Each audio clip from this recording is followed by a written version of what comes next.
In an age flooded with information, many of us are still searching for something deeper, something ancient, personal, and true. We sense that beneath the noise of daily life, there's a quiet truth waiting to be uncovered. That truth is not out there, it's within you. Centuries ago, the alchemists, part scientists, part mystics, encoded their greatest wisdom into a single Latin phrase, V.I.T.R.I.O.L. Visita, Interiora, Terrae, Rectificando, Invenies, Occultum, Lapidem, visit the interior of the earth. By rectifying, you will find the hidden stone. This phrase was more than poetry. It was a map of inner transformation. Alchemists believed that just as base metals could be refined into gold, so too could the human soul evolve through deep self-examination, healing, and integration. The hidden stone wasn't a magical object. It was the realization of one's true self. This video is an invitation to take that journey. Each chapter will guide you step by step through the symbolic stages of V.I.T.R.I.O.L, from turning inward and facing your shadow to uncovering your inner gold and learning how to live alchemically. You don't need any prior knowledge of alchemy or Latin. All you need is curiosity, honesty, and a willingness to explore. Because transformation isn't found in videos alone. It begins when you decide to look within. There is a phrase whispered across the centuries by alchemists, mystics, and seekers of inner truth.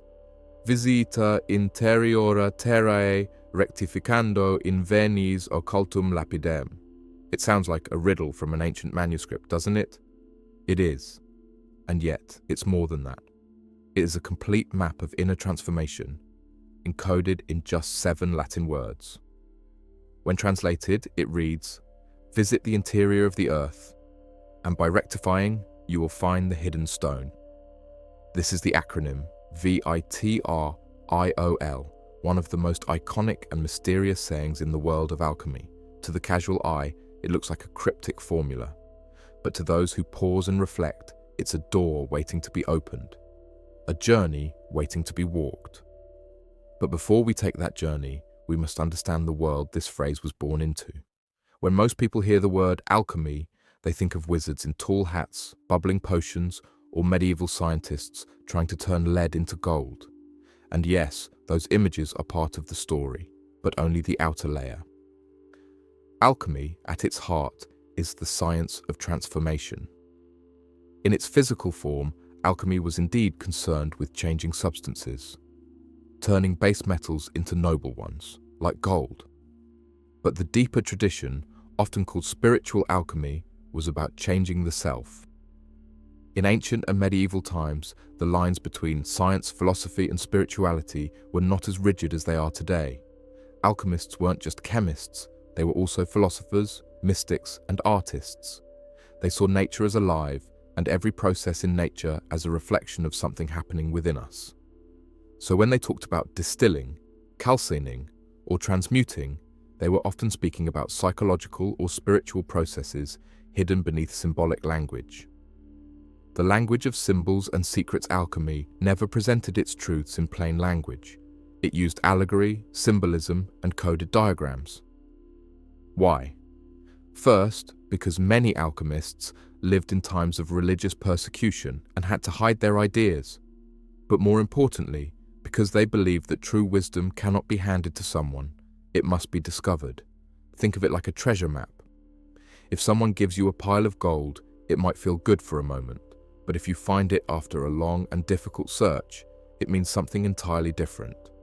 The journey itself transforms you. That is the real treasure. This is why V.I.T.R.I.O.L is not just a clever sentence. It is a coded invitation to begin such a journey. Let's look closer at the first part. Visita, Interiora, Terrae. Visit the interior of the earth. What does that mean? Are we supposed to dig into the ground? Descend into caves? Symbolically, yes. In alchemy, the earth represents our foundation, our roots, our unconscious. All the parts of ourselves that are hidden, buried, or forgotten. To visit the interior of the earth is to turn inward. It is to descend into the depths of our own psyche, memories and emotions, even the painful ones.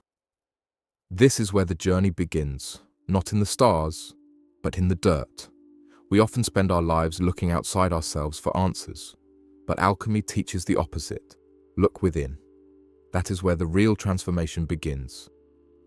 Now, notice the final part of the phrase, Invenies Occultum Lapidem. You will find the hidden stone. This is the famed philosopher's stone, long sought by alchemists. Some believed it was a real substance that could grant immortality or turn lead into gold. But many of the greatest alchemists, including the mysterious Hermes Trismegistus and later Carl Jung, the psychologist, believed the stone was a symbol of inner perfection, of balance, of unity, of the true self. But you can't just pick it up at the corner store, you must earn it. And to earn it, you must rectify, correct, purify, align your inner world. That's what the middle word means, rectificando. In other words, go deep into yourself, face what you find, heal it, and then, and only then, will the hidden treasure be revealed. V.I.T.R.I.O.L is not a philosophy to memorize, it's a process to live. Every person who walks this path will experience it differently, but the stages are remarkably similar. First, you feel a call, a sense that there is something more. Then, you descend into your emotions, your past, your shadow. You face the fire, the parts of yourself you've hidden or denied. You cleanse, heal, realign, often slowly, painfully, but truthfully. And then, often when you least expect it, you uncover something precious, your stone. This chapter is just the prologue to a much larger adventure, one that alchemists have been walking for thousands of years. You don't need special tools or secret knowledge. You just need the courage to look inward and the patience to keep going. V.I.T.R.I.O.L is the map, but the treasure is already within you. The question is, are you ready to start digging? Imagine standing at the mouth of a dark cave. Behind you lies the world you know, routines, distractions, comforts. Before you stretches a narrow passage, winding down into shadow. You don't know what you'll find down there. You only know something inside you is calling, go within. This moment, this inner turning point, is the beginning of every true alchemical journey. And it starts with the first command of V.I.T.R.I.O.L. Visita Interiora Terrae. Visit the interior of the earth. It sounds like a quest into the physical world, but it's not. This journey is inward, not outward. The earth here isn't made of rock and soil. It's made of memories, fears, dreams, and forgotten parts of ourselves. It's you, the deep you. Most people live on the surface of themselves. We navigate daily life, jobs, errands, relationships, reacting, adapting, surviving. And that's fine. But beneath this surface is a vast hidden world. Your thoughts you don't say out loud, your childhood wounds, your secret hopes, your suppressed anger, your buried gifts. This inner world often goes unexplored because, let's be honest, it's messy. It's not always easy to look at. And modern life gives us 1,000 ways to avoid it. Screens, noise, work, endless busyness. But the alchemist, the inner seeker, does something radical. They turn inward, they descend. In spiritual alchemy, earth is a symbol of the dense, material, and often unconscious part of ourselves. It's the base metal, the part that must be refined, purified, understood. The earth is heavy. It's where we bury things. It holds the weight of our emotional past, the habits we inherited, the traumas we survived, the parts of ourselves we've tried to forget. But, and this is crucial, it also holds seeds. The beginnings of growth, the roots of transformation. When we visit the interior of the earth, we're digging into these hidden places, not to stay buried, but to uncover what's been waiting to grow. Swiss psychologist Carl Jung was deeply influenced by alchemy. He believed that each person carries a shadow, the unconscious part of ourselves that we repress or deny. This might include anger, jealousy, shame, or even power and creativity we've been taught to hide. Jung said, "One does not become enlightened by imagining figures of light, but by making the darkness conscious." In other words, to transform, we must face our shadows. This is what the descent is about, not punishing ourselves, but understanding ourselves. Peering into the corners of our being and gently asking, what's hiding here? And why? This inner descent appears in myths and stories from around the world. In Greek mythology, Orpheus descends into the underworld to retrieve his beloved. In Sumerian myth, Inanna descends through 7 gates to the land of the dead, shedding a part of herself at each one. In Christianity, Jesus descends into the tomb before rising again. In psychology, we speak of the dark night of the soul. These aren't just stories, they're blueprints. They show us that going into the darkness is not failure, it's initiation. Many people avoid self-reflection because they are afraid of what they might find. What if I open the box and it's full of pain? What if I remember things I've buried? What if I don't like what I see? But here's a truth known to every alchemist. What you don't face controls you. What you face transforms you. Your anger, your sadness, your shame, they only fester when hidden. When brought into the light of awareness, they begin to shift. Awareness alone begins the healing. The descent isn't a punishment, it's an act of love, the willingness to know yourself deeply, truthfully, wholly. You may be wondering, how do I begin this inner exploration? Here are a few beginner tools that serve as your lantern on the way down. Journaling. Write freely about what you're feeling or remembering. Don't filter. Let the hidden speak. Meditation. Sit quietly and observe what arises. Notice your thoughts without judgment. Dream work. Dreams are messages from your inner earth. Record them. Reflect on their symbols. Body awareness. Emotions live in the body. Where do you feel tension, pain, or pressure? What might it be saying? These are simple but powerful. They are the pickaxes and lanterns of your descent. Why go through this? Why dig through the mud of your own life?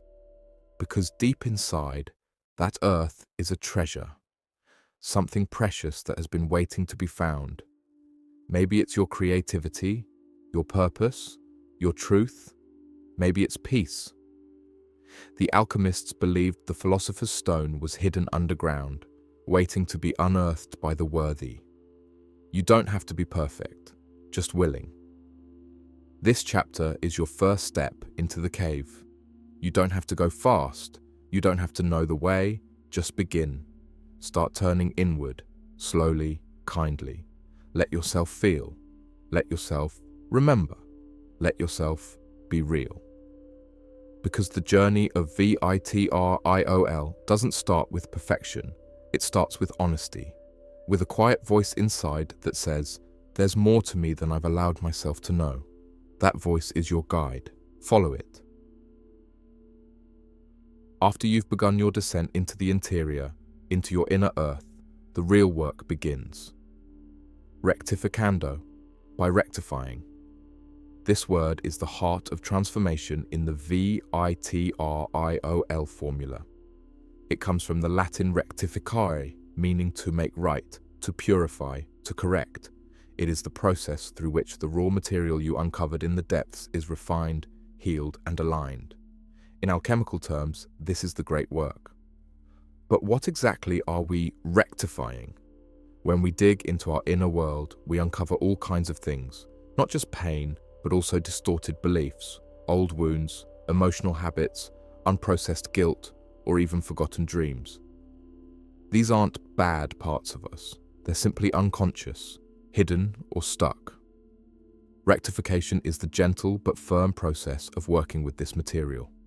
It's the act of noticing where you're out of alignment, where you're acting from fear, shame, or old wounds, and choosing to respond with clarity, awareness, and compassion.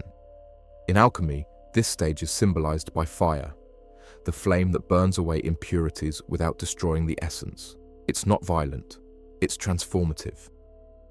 Alchemists described a series of symbolic operations in the transformation of base matter into gold, and these stages mirror the inner work.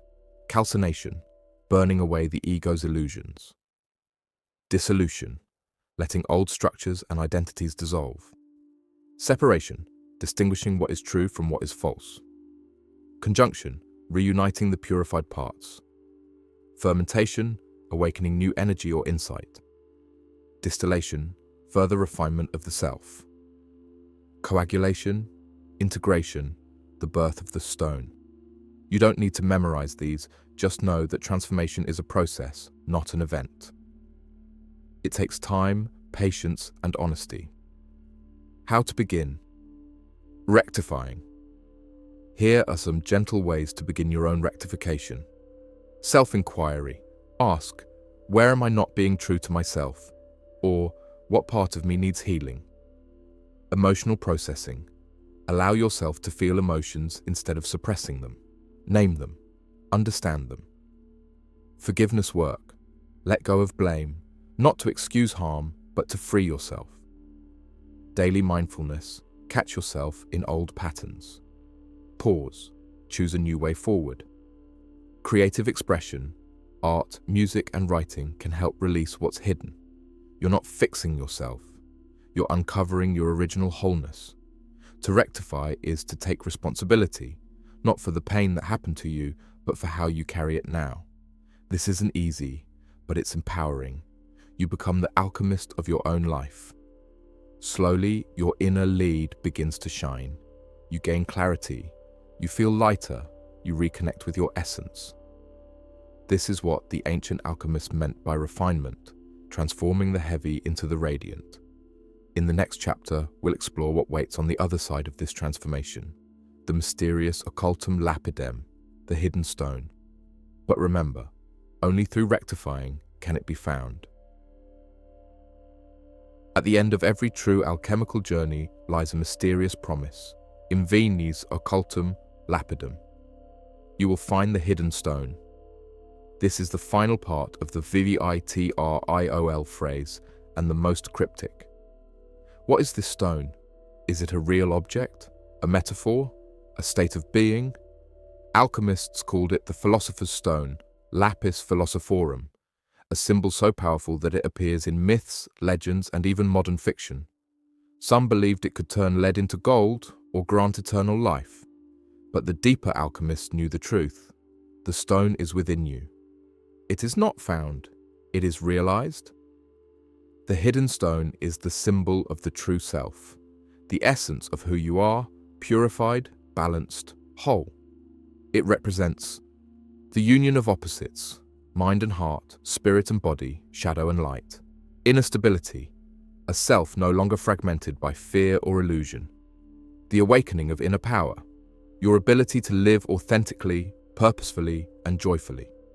It's called hidden, not because it is far away, but because most people never look for it. It is buried beneath conditioning, trauma, ego, and fear. But through the work of visiting, rectifying, and staying present, it slowly reveals itself. Remember that alchemy is about turning lead into gold, not by adding something external, but by transforming the base material. Spiritually, the lead is the part of you you once thought was worthless. Your pain, your wounds, your confusion. Through rectification, these are transmuted. And in that process, something extraordinary emerges. A version of you that is truer than you've ever known. This is why the stone isn't just a goal. It's the natural result of deep inner work. Though the stone is symbolic, its effects are real. People often describe a deep sense of peace, even amid chaos, clarity of purpose or calling, emotional resilience and self-compassion, a reconnection to creativity, intuition, and joy. Less need for approval, more authenticity. You don't get the stone once and for all. Rather, you experience moments of it, and then integrate those into your life. Every moment of truth, every act of healing, every courageous step inward polishes the stone. Paradoxically, discovering the stone is not the end of the journey. It's a new beginning. With it comes responsibility. to live in alignment, to help others, to be a light in the world. In many traditions, those who find the stone return to life not as saints, but as wounded healers, people who have walked the fire and now carry its wisdom. You don't become perfect, you become real. In the final chapter, we'll explore how to live alchemically, how to embody V.I.T.R.I.O.L, not as a concept, but as a way of life. Are you ready for that integration? So, you've descended into yourself. You've looked at your shadows, rectified your pain, and glimpsed the inner stone, your true essence. Now comes the most important part, living it. The alchemical journey is not just a mystical process to be studied or admired. It's a way of being. V.I.T.R.I.O.L is a map, yes, but it's also a mirror, one that keeps showing you more of who you truly are. This chapter is about making that inner work real in your daily life. Alchemy isn't over. It has just begun. Many people think transformation is a one-time event, but in true alchemy, the cycle repeats. As you grow, new challenges appear, new depths call for your attention, and each time, the formula remains the same. Visita, Interiora, Terrae, Rectificando, Invenies, Occultum, Lapidem. Visit the interior of the earth, and by rectifying, you will find the hidden stone. You return to the process again and again, each time with more wisdom, more strength, more clarity. Living alchemically means being a lifelong student of your own soul. You don't need a lab or gold leaf to be an alchemist today. You only need awareness and the courage to live it out. Here are some ways to embody V.I.T.R.I.O.L in everyday life. 1. Self-reflection becomes a habit. Carve out regular time to check in. Ask, what am I feeling? Where am I reacting? What's trying to heal or speak within me? 2. You embrace shadow, not suppress it. When uncomfortable emotions rise, you welcome them as messages, not enemies. You don't run from discomfort, you learn from it. 3. You respond instead of react. Alchemical living means choosing awareness over impulse. You become less controlled by triggers and more rooted in your truth. 4. You live with intention. You no longer drift through life. You act from purpose. You ask, is this aligned with who I truly am? 5. You see others through the same lens. You recognize that everyone is on a journey, and that beneath their surface, their stone is also waiting to be uncovered. Alchemy as service. Eventually, the inner work spills outward. You find yourself wanting to give back, not out of duty, but because something inside you overflows. Alchemy turns pain into wisdom, and wisdom into compassion. Whether through teaching, healing, parenting, creating, or simply listening, you become an instrument of the great work. You don't preach, you live. You don't fix others, you love them through their own process. This is true spiritual alchemy. In the end, V.I.T.R.I.O.L is not just a mystical code, it's a reflection of the human journey. To go within, to face what's buried, to purify what's false, to uncover what's real, and to live as the radiant being you always were. You are the raw material, you are the laboratory, and you are the stone. This is your great work. And it begins every time you close your eyes, take a breath, and say, let me go within again.